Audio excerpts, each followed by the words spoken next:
आशियाना की फैमिली और फातिह उनको सी ऑफ करके आशियाना के सेन में खड़े थे।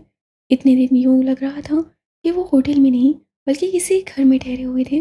अब एक एक को खुदा हाफिज करना, मिसिस सोना और बेनार के गले लगकर दोबारा आने का बेयकीन खोखला वादा करना, सब बहुत उदास कर देने वाला था। उसकी आंखें बार बार भर आ रही थीं। तुर्की में अगर उससे बहुत कुछ खोया था तो बहुत कुछ पाया भी था। कभी जब वो सूदो सयाह का हिसाब करने बैठेगी तो पाने वाला पलड़ा शायद भारी निकले। पनार की ईरानी बिल्ली गारफील्ड उसके बाजू में थी। हया से मिलकर वो पंजों के बल नीचे बैठी और बहारे से गले मिली तो दोनों के दरमियान नरम बिल्ली कसमसाई। जब कभी मेरी बिल्ली बच्चे देगी तो एक तुम्हारे लिए भी रखूंगी, छोटी बिल्ली। बहारे ने कुछ नहीं कहा, बस उदासी से नफे में सर हिला दिया। मिसिस सोना गेट तक फिक्र और अपनायत से पूछती रही थी, कैमरा, मोबाइल, चार्जर सब रख लिया? रास्ते के लिए पानी रखा है? कुछ खाने को चाहिए? तुर्क बहुत ही प्यारी कौम थी। बाहर निकलकर बहारे ने पूछा, क्या पनार की बिल्ली की भी सरमा में मंगनी हो जाएगी? वो तो यूं ही कह रही थी। उससे होली से उसके सर पर चिपट लगाई, फिर पलट कर देखा। उस सब उन्हें हाथ हिला रहे थे। दया ने भी मुस्कुराते हुए हाथ हिलाया। उन लोगों की मेहमान नवाजी का बदला कभी भी नहीं चुका सकती थी। अलबत्ता वो इतना ज़रूर कर सकती थी कि अब जब भी वो अपने मुल्क और यूनिवर्सिटी में किसी तुर्क बल्कि किसी भी गैर मुल्की स्टूडेंट से मिलेगी तो कोशिश करेगी कि उसके लिए भी वो उतना ही वक्त निकाले जितना इन तुर्कों ने उसके लिए निकाला था और जितना वो हर मेहमान के लिए निकालते थे। और काश वो ये कर भी सके। जिहान ने बहारे के सारे कागजात उससे पहुंचा दिए थे। अलबत्ता अंकारा में वो खुद उन्हें नहीं मिला था। हया ने उससे एयरपोर्ट पे सी ऑफ करना था और तेहरान में उसकी बहन ने उसे रिसीव करना था। बहारे एयरपोर्ट पे आखिरी वक्त तक तकली आते को देखती रही थी, शायद वो आ जाए। वो नहीं आएगा बहारे, उससे कहा था कि वो नहीं आ सकेगा। पहाड़ी की आंखें डुब आ गई। ऐसे मंजर में ऐलान होने लगा था, अब उन दोनों को अलग होना था। क्या हम फिर कभी नहीं मिलेंगे हया? उसकी बात पे हया ने गहरी सांस भरी और पहाड़ी के सामने पंजों की बल बैठी। फिर उसके दोनों हाथ थाम कर कहने लगी, बहारे गुल, जिंदगी में इंसान को हर चीज़ वैसे नहीं मिलती जैसे उससे सोची होती है। सब हमारी मर्जी के मुताबिक नहीं हो सकता, और जो हम कहते हैं और सोचते हैं वो तो कभी नहीं होता। पहले हमने सोचा था कि हम हमेशा एक दूसरे से राब्ते में रहेंगे, मगर ये नहीं हो सका। और अब हम सोच रहे हैं कि हम कभी दोबारा मिल नहीं पाएंगे, तो हो सकता है कि ये भी ना हो। उसके हाथों में अपने छोटे छोटे हाथ दिए खड़ी बहारे इस बात पे चौंकी, फिर एक अनोखी सी चमक उसके चेहरे पे उमड़ आई। हाँ बहारे, हो सकता है जिंदगी के किसी मोड़ पे, किसी शॉपिंग मॉल में, किसी रेस्टोरेंट में, किसी फ्लाइट के दौरान हम कई साल बाद अचानक से एक दूसरे से टकरा जाए। जिंदगी में सब कुछ मुमकिन होता है। हाँ वाकई। मगर फिर उसका चेहरा सरा सा बुझ गया। लेकिन मैं तुम्हें कैसे पहचानूंगी? तुम तो निकाब करती हो। अगर कुदरत ने हमें किसी नामुमकिन कंडीशन में आमने सामने कर दिया तो पहचान भी वो करवा देगी। अब की बहारी खुलकर मुस्कुराई। बहुत देर बाद उससे बहारी के मासूम उदास चेहरे पे वो मुस्कुराहट देखी थी। हया सुलेमान, बहारी गुल तुमसे बहुत प्यार करती है। उससे बारी बारी हया के दोनों रुखसार निकाब के ऊपर से झूमे और फिर बहारी गुल चली गई। जिंदगी का एक बाप ठग से बंद हो। जिहान की जॉब का असूल था कि एक असाइनमेंट खत्म हो जाने के बाद उससे मुतल्लिका तमाम कॉन्टेक्ट से ताल्लुकात कतई कर देने थे। हाँ, अगर जॉब के दौरान दोबारा किसी दूसरी असाइनमेंट के लिए उन ताल्लुकात की ज़रूरत पड़े तो उनको फिर से बहाल किया जा सकता था। बस एक मौहूम सी उम्मीद थी, वो भी कि शायद यूं कभी वो चारों फिर इकट्ठे हो सके, मगर बहुत मौहूम, जैसे तेज आंधी में टिमटिमाती मोमबत्ती का शोला। खिड़की से छन कर आती रोशनी किताब के सफ़ों पर पड़ रही थी जो उससे अपने सामने फैला रखी थी। वो अल्फाज व निगाहें मरकूज किए हुए भी उनको नहीं पढ़ रही थी। जहन कहीं और था। दिल में भी अजीब उदासी छाई थी। जब तक बहारे ने नहीं आना था वो यूं ही अफसरदा रहती। ये वो वजह थी जिससे वो खुद को बहला लेती कि हाँ, ये उदासी सिर्फ बहारे की वजह से है। मगर वो जानती थी कि जब वो आ जाएगी तो भी ये अफसरदगी रहेगी, लेकिन तब वजह ख़त्म हो जाएगी, बहाना ख़त्म हो जाएगा।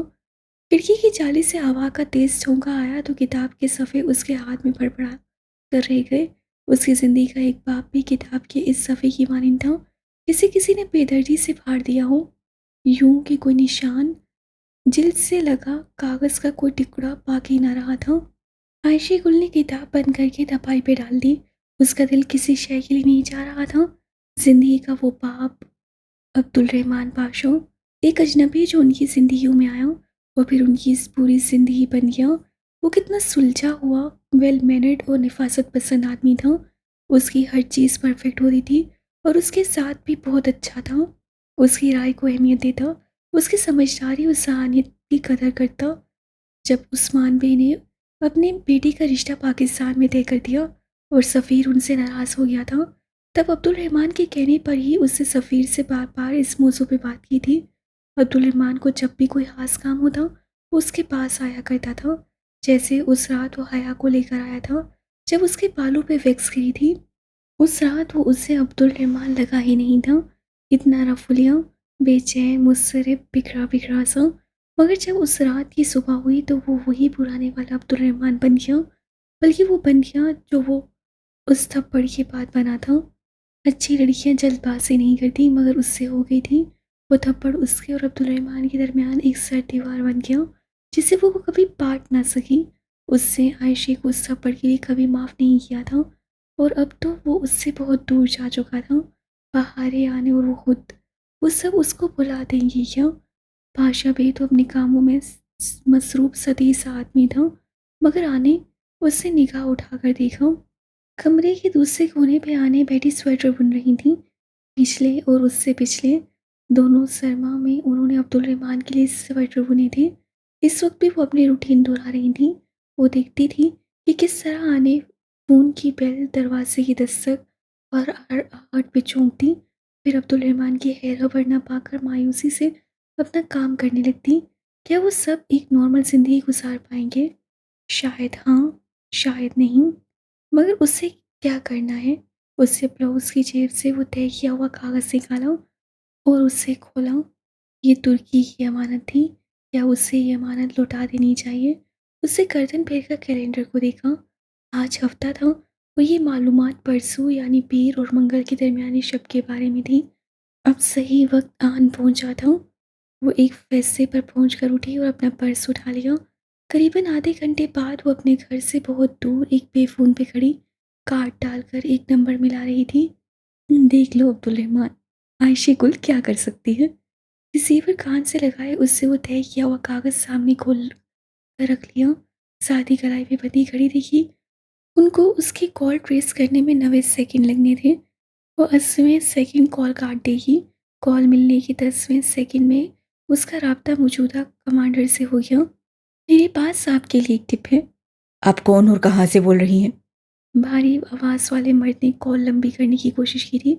झूठ बोलना नहीं चाहती और जाहिर है सच बताऊंगी नहीं। मेरा वक्त ज़ाया मत करें। वो टिप मुखबरी सुने जो मेरे पास है। वो तेज़ी से बोली।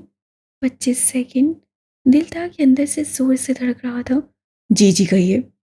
दूसरी जानिब कॉल रिकॉर्ड की जाने लगी थी। Red alert. मंगल और पीर की दरमियानी शब 2 बजे के करीब कैलीस से 3 किलोमीटर दूर तुर्की और शाम की सरहद को कोई क्रॉस करेगा।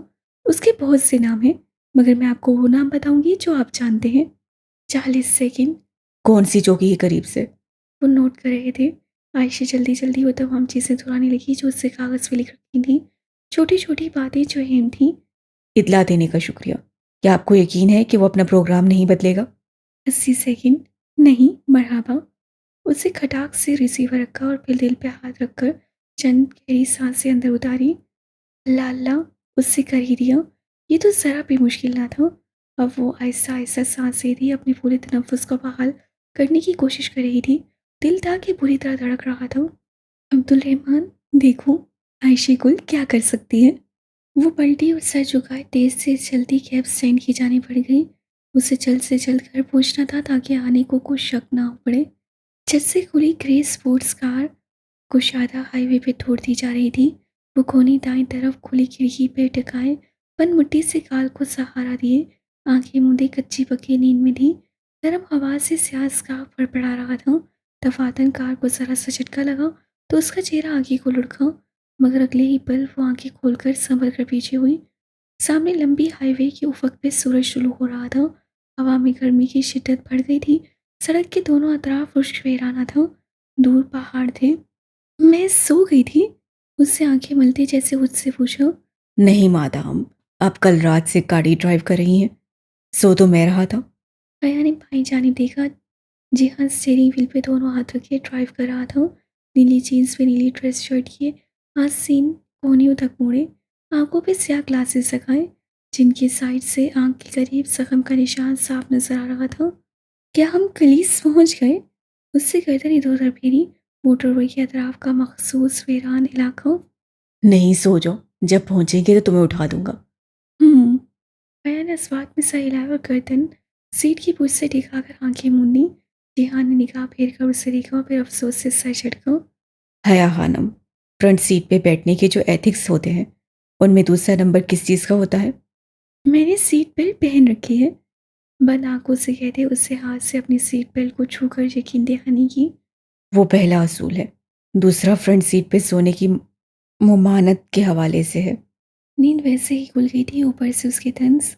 वो आंख कहीं खोल कर पूरी तरह जाग कर सीधी हुई। तुम्हारे मुंह से एथिक्स का जिक्र कितना खूबसूरत लगता है ना जिहान। क्यों? चंद एक बातों के अलावा मैं एक बहुत डिसेंट आदमी हूँ। वो बुरा मान गया। यार ने बहुत हैरानी से उसे देखा। Thank you very much Jihan Sikandar, वरना मैं अनकरा से यहाँ तक यही सोचती आ रही हूँ, ये कार तुम्हारी अपनी है या चोरी की। जिहान ने खफा निगाह उस पर डाली और रेंट की है। कहकर सामने देखने लगा। हम केलीस कब पहुंचेंगे? उसे जरा कसलमंदी से पूछा। ड्राइव मैं कर रहा हूँ, तुम तो सोती आई हो। फिर एक तो पता नहीं हर ड्राइव करने वाला ये क्यों समझता है कि उसके अलावा बाकी तमाम मुसाफिर थक नहीं सकते। ओह, तुम्हारा पाँव तो नहीं दुख रहा? नहीं ठीक है। और तुम्हारा सर दर्द? उससे फिर से जाहरियत के पर्दे में दफा किया। मैं ठीक हूँ। आया ने इस बात पे गर्दन मुड़कर बाबू और उसका चेहरा देखा। आखिरी दफा सच कब बोला था? अभी 10 सेकंड पहले, जब मैंने कहा कि मैं ठीक हूँ। वो जानती थी कि उसके सर में दर्द था, तब भी वो नहीं बताएगा। जन्म में खामोशी से गुस्से बाहर चलती गर्म हवा के थपेड़ों के सिवा कोई आवाज़ सुनाई न देती थी। हम कैलीस कब पहुंचेंगे? उससे अब के सर उगता कर कोई तीसरी दफा पूछा।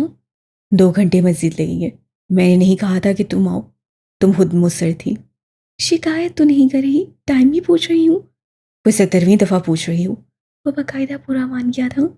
और तुम तो कपादोकिया देखने आई थी। फिर कैलिस आने की क्या ज़रूरत थी? मेरी मर्जी। उससे बेनियाजी से शाने उचकाए। ये नहीं कह सकती थी कि वो उसको अकेला नहीं छोड़ना चाहती थी। उसे डर था कि वो उसे खो ना दे। कार उसी तरह सुनसान सड़क पे ठो रही थी।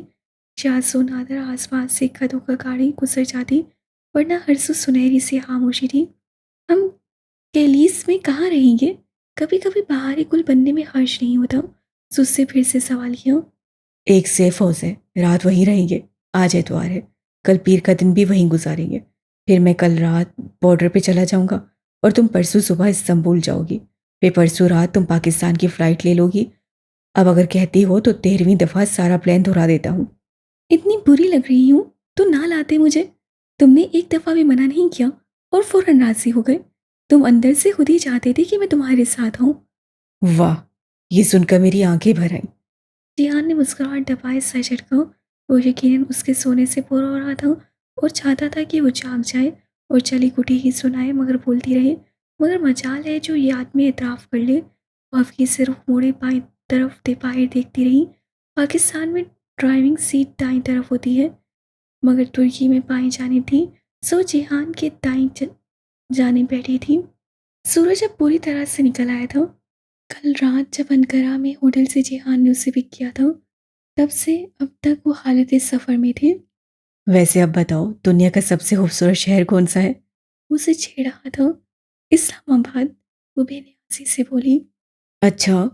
स्टीयरिंग व्हील घुमाते हुए जिहान ने इस बात में सर हिलाया। और हेलेन ऑफ ट्राय के ट्राय का जिक्र तो सुना होगा तुमने। हाँ, उसका यहाँ क्या जिक्र? वो दूर नजर आते पहाड़ों को देखकर बोली। ट्राय का तारीखी शहर तुर्की में ही वाक़या है। हाँ, वो हेलेन ऑफ ट्राय की कहानी तुर्की की ही है। अच्छा। जिहान ने अपनी दही उसे मुतासिर करने की कोशिश की, मगर हया ने जरा असर नहीं लिया। वो भी डीजे की दोस्त होने का हक अदा करना चाहती थी। जिहान कुछ देर दांत से लब दबाए कुछ सोच रहा हो, फिर एकदम उससे गर्दन मुड़कर हया की तरफ दूर से दिखाई देते पहाड़ों को देखा। और एक मुस्कुराहट उसके लबों पे आ गई। इस पहाड़ का नाम मालूम है तुम्हें? आया उसी तरफ देख रही थी, बस जरा से शाने उचकाए। नहीं, वो माउंट नमरूद है। कहकर जिहान ने उसके दांत सुरा देखे। अच्छा, वही बेनियाजी। नहीं, तुम समझी नहीं। ये माउंट नमरूद है। नमरूद को तो तुम जानती होगी ना। कौन? उसके लबों से फिसला। फिर याद आया, तुर्कों के जो नाम ते पे खत्म होते थे वो हमारे यहाँ दाल पे खत्म होते थे। अहमद से बना अहमद, मुलूद से बना मुलूद, और नमरूद से बना नमरूद। बादशाह नमरूद। वो चौंकी। हाँ, वही नमरूद। और ये वही पहाड़ है जहाँ नमरूद ने इब्राहिम अलैहिस्सलाम को आग में उतारा था। अल्लाह अल्लाह, ये वो पहाड़ है? वो पहाड़ तुर्की में है? उसको हैरत का झटका सा लगा था। वो फौरन सीधी हो बैठी। वो भूरा सा पहाड़ जो उनसे बहुत दूर था, काफी देर से उनके साथ चला रहा था। ये था वो पहाड़। वो 5 माह से तुर्की में थी और उसे कभी ये पता नहीं चला कि वो सारा किस्सा वो सब आज ये तुर्की में हुआ था। जिहान अपने मकसद में कामयाब होकर आसूदा सा मुस्कुराते हुए ड्राइव कर रहा था और वो अपना इस्लामाबाद बुलाए बिना पलक झपके उस पहाड़ को देख रही थी। वो 4000 साल पुराना किस्सा, वो जिसका जिक्र कदीम मुकद्दस किताबों में मिलता है, वो इस पहाड़ पे पेश आया था। बिल्कुल उसी पहाड़ पे जब हम सब के इब्राहिम अलैहिस्सलाम को, उन इब्राहिम अलैहिस्सलाम को जिन्हें यहूद, ईसाई और मुसलमान सब अपना पैगंबर मानते हैं, उनको आग में डाला गया था। उस आग में जो जला देती है, जो राख कर देती है, मगर वो आग उनके लिए गुलजार बन गई थी, नरम गुलाबों की तरह। लेकिन फिर हर किसी के पास कल्बे सलीम तो नहीं होता ना, और जाने उस सलीम दिल को हासिल करने के लिए पहले इंसान को कितना चलना पड़े, यहाँ तक कि आग उस पे असर करना छोड़ दे। हाँ, तपिश असर करना छोड़ दिया करती है जब चल चल कर इंसान कुंदन बन जाता है और फिर लोग पूछते हैं कि आपको अबाया में गर्मी नहीं लगती, और हिजाबी लड़की हैरान हो कि गर्मी, कौन सी गर्मी? उससे बेख्तियार अपने बाजू के ऊपरी हिस्से को छुआ, जहाँ दाग गए 3 हरूफ आज भी वही ऐसे ही थे। हूँ। वो कौन थी? हाँ, बहुत गुनाहगार, बहुत गलतियाँ करने वाली ही सही, बहुत नाफरमान किस्म की मुसलमान ही सही, मगर सामने उस पहाड़ पे नक्श तारीख से एक उम्मत होने का रिश्ता तो था ही। और ज़िंदगी में बहुत समय ऐसे होते हैं जब किसी मुसलमान को खून के उबलते जोश बाजू पे खड़े होते रोंगटों और फरते जज्बात से भीगती आंखों के साथ अपने मुसलमान होने पे बहुत फ़ख्र महसूस होता है। उसके लिए भी वो एक ऐसा ही लम्हा था। एलिस करीब आया तो नमरूद, दाग कोहे नमरूद दूर हो गया था, मगर उसका ज़हर अभी तक कायम था। जिहान बता रहा था कि नमरूद दाग पे नमरूद के बड़े बड़े मुजस्मे बने हैं, जिनके सर काट दिए गए हैं, और वो कटे हुए सर पहाड़ के कदमों में जा बजा पड़े हैं, और स्याह उन पे स्टूल की तरह बैठकर तस्वीर बनवाते हैं। जो सर झुकते नहीं वो इसी तरह काट दिए जाते हैं। चलो, वक्त इंसान से जो भी छीने, कम से कम इस बात का फैसला तो कर ही दिया करता है कि कौन तारीख के दुरुस्त तरफ था और कौन गलत तरफ। गैलीस से ज़रा दूर वो एक गैस स्टेशन पे रुके तो जिहान ने कहा, वो उधर मौजूद स्टोर से गिफ्ट लेना चाहता है। किसके लिए उससे नहीं बताया, यकीनन अपने मेज़बानों के लिए। वो भी कार से नीचे उतर आई। स्टोर में आकर वो परफ्यूम वाले रैक की तरफ चला गया। खालिस जनाना परफ्यूम्स। उससे शुबा हुआ कि वो किसी लड़की के लिए शॉपिंग कर रहा है। अजीब सा लगा। खैर, वो मेकअप सेक्शन में कॉस्मेटिक्स उलट पुलट कर देखने लगी।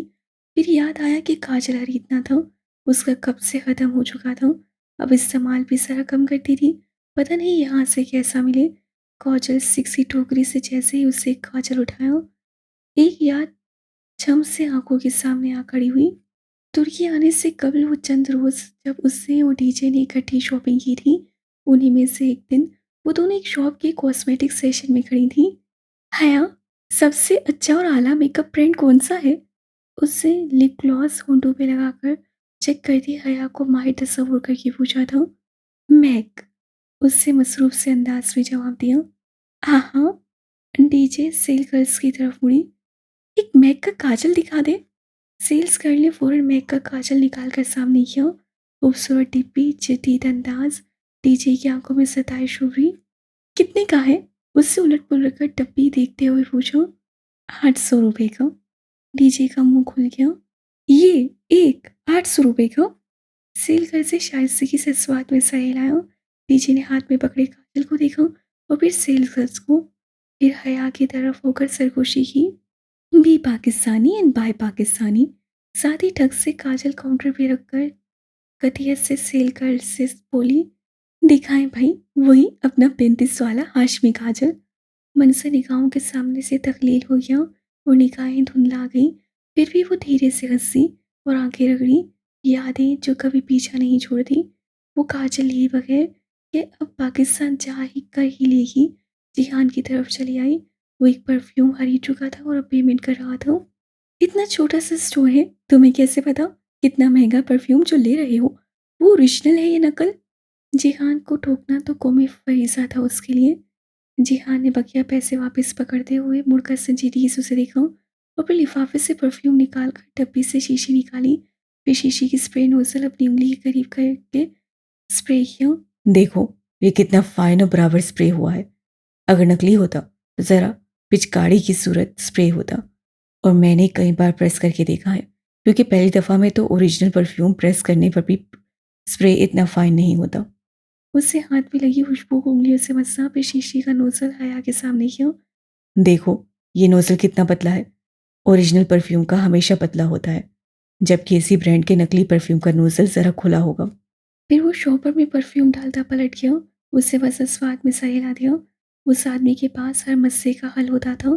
जब वो ग्लेस की गलियों में से गुजर रहे थे तो वो सोचने लगी, कैसे, आखिर कैसे उसके पास हर मस्से का हल होता था।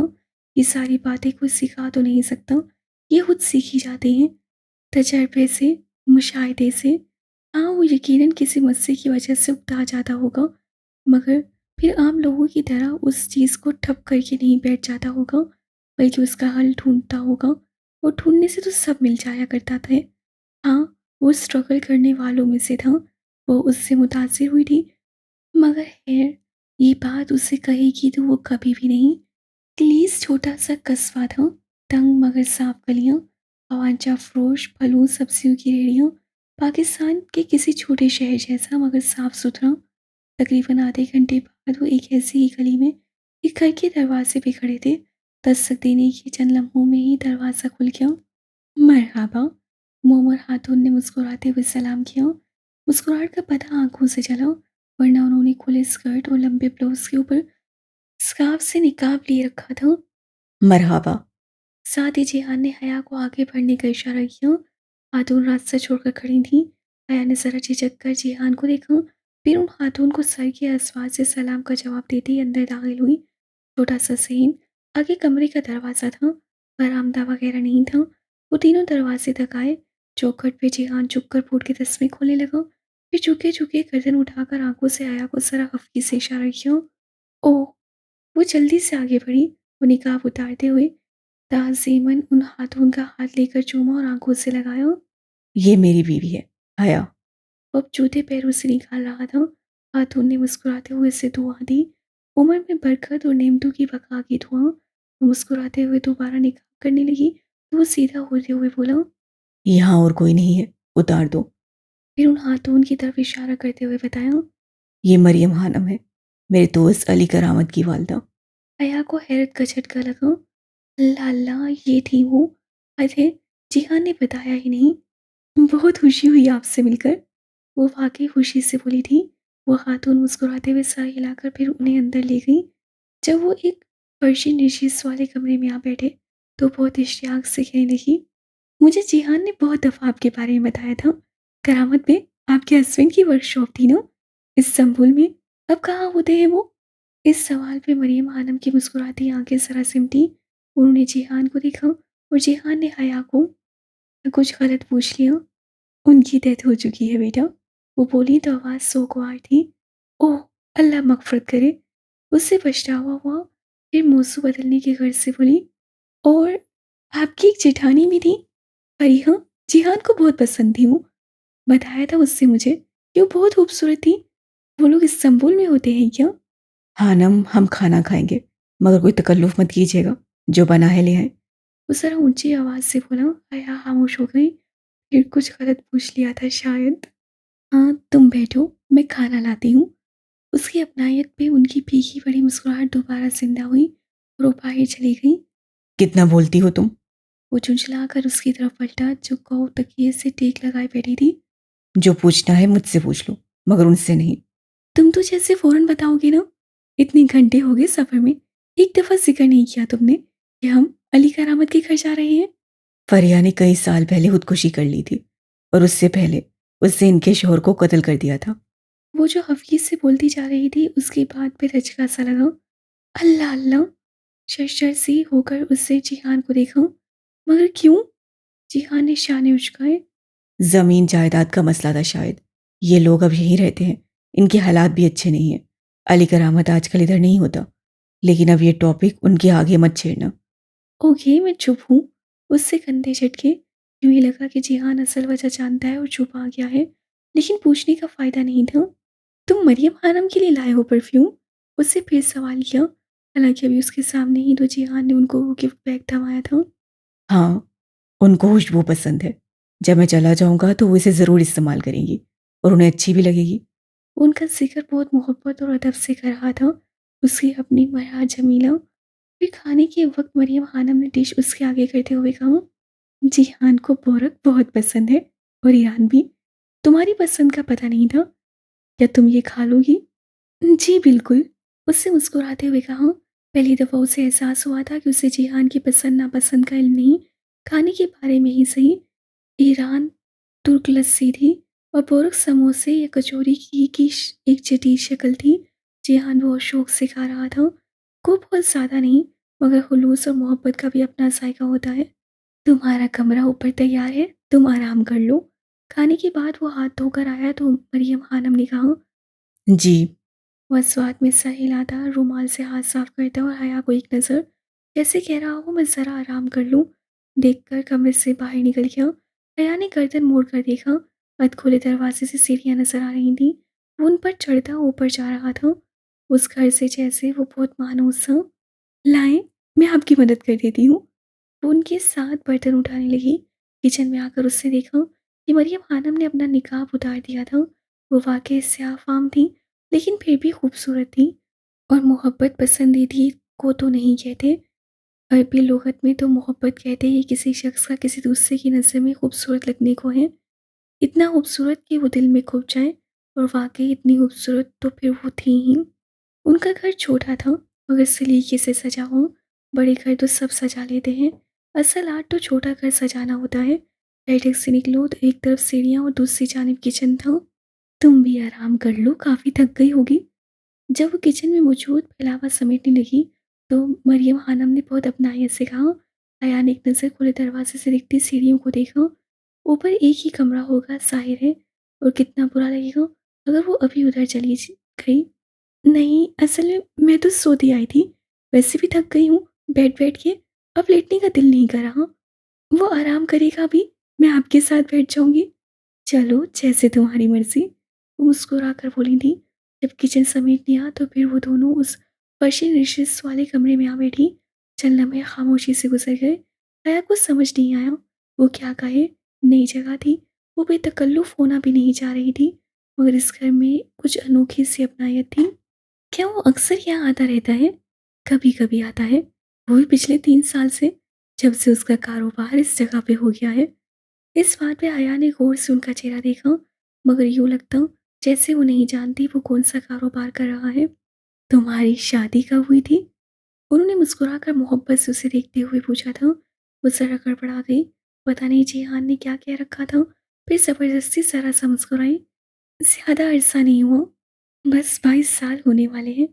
अच्छा, अल्लाह ताला तुम्हें खुश रखे। वो मुस्कुराकर सर हिलाती दुआ दे रही थी। अरबों की मखसूस आदत। जिहान के इतने साल आपसे कांटेक्ट में रहा था? हाँ, फ़ोन करता रहता था। 2-3 बरसों से तो आने जाने भी लगा है। बहुत सादतमंद लड़का है, हमें कभी भी नहीं बुलाया। जी, वो बताता था आपके बारे में अक्सर। आप तो डॉक्टर थी ना? मेरा मतलब है ना? हाँ, मगर अब मेरे घुटनों में दर्द रहता है। यहाँ अस्पताल जाती हूँ हर हफ्ते और इतवार, लेकिन आज तुम लोग आ रहे थे इसलिए नहीं गई। यानी कि जिहान उनको आने से पहले मुतल्ला कर चुका था। लेकिन क्या था अगर उससे भी बता देता। उनके साथ पहले वो तकल्लुफ़ में बैठी थी लेकिन आहिस्ता आहिस्ता वो बातें करती गई तो हया के तने असाब ढीले पड़ गए। वो कोनी भी पीछे का तकिए पे टिकाए आराम से बैठ गई। केलीस की बातें, यहाँ के लोगों की बातें, पाकिस्तान की, ज़ैतून के दरख्तों की। वक्त गुजरने के साथ साथ उसे मरियम खानम का घर बहुत अच्छा लगने लगा था।